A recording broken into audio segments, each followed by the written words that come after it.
Hi, Red-Headed Riding Hood here, red for short.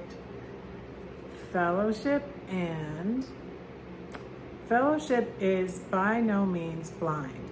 When people are in fellowship together, they are certainly not unaware of each other's faults. They can see them quite clearly. You remember the schoolboy's definition of a friend?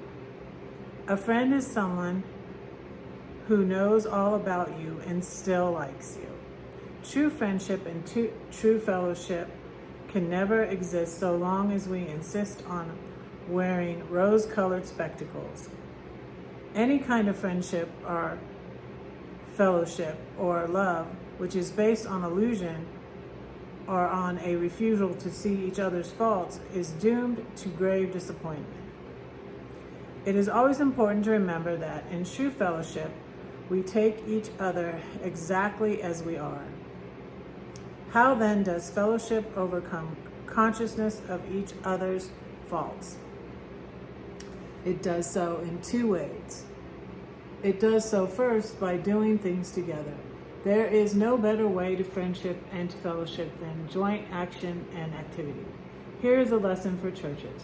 The church has no greater handicap than its divisions. It may be that these differences cannot as yet be solved round a conference table or from a theological or ecclesiastical point of view, but they can be solved in action together.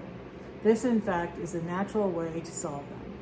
If you had escaped from a shipwreck in a small boat in the middle of a storm, you certainly would not ask the man beside you if the man beside you was a Baptist or a Congregationalist or a Presbyterian or an Anglican before you joined him at an oar.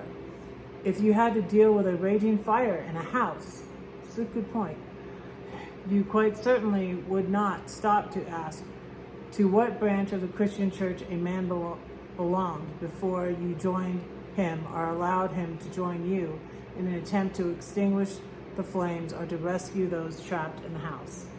Today, there can be no doubt that we are in a time of crisis. Only something like 1 in every 10 persons goes to church at all in what we might call the domestic sense.